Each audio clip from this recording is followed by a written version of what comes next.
Students, in the previous video, we have dealt with the electrical potential energy due to the system of charges. See, we have considered a point A where a charge Q1 is placed. At a distance of R12, we have to take a point B where the charge Q2 is placed.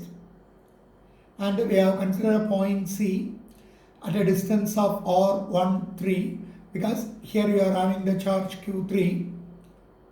And this charge point C is at a distance of R23 from the point charge from the point B.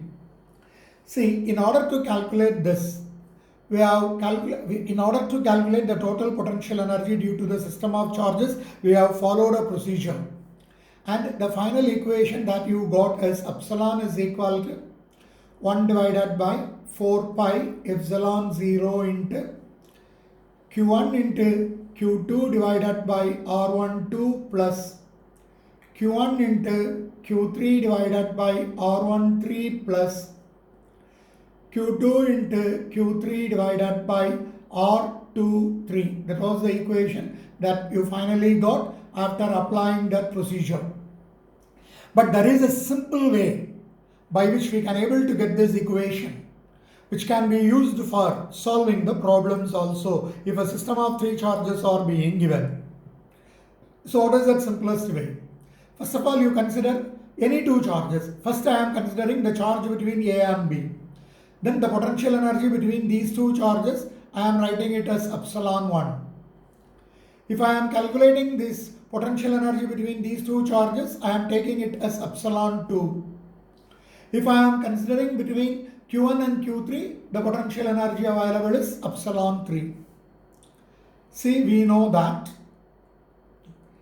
if you are having 2 charges, see, if 2 charges, 2 point charges, Q1 and Q2 are given, then potential energy is given by 1 divided by 4 pi epsilon 0 into Q1 into Q2 divided by R.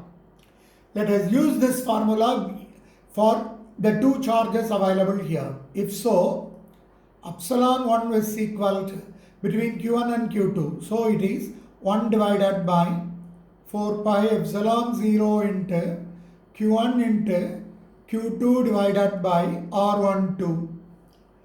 Here in between Q2 and Q3, we have considered the potential energy is epsilon 2. So we can write 1 divided by 4 pi epsilon 0 into Q2 into Q3 divided by R23. Similarly, when you are considering between the potential energy between Q1 and Q3, epsilon 3 is equal to 1 divided by 4 pi epsilon 0 into Q1 into Q3 divided by R13. See, in between the 2 charges, we have calculated what is the total potential energy due to the system of charges. Therefore, total potential energy due to system of charges is due to system of charges is equal to epsilon, which is equal to sum of the 3 potential energies, epsilon 1 plus epsilon 2 plus epsilon 3. So epsilon is equal to, taking 1 by 4 pi epsilon 0 common, we can write 1 divided by 4 pi epsilon 0 taken as the common factor.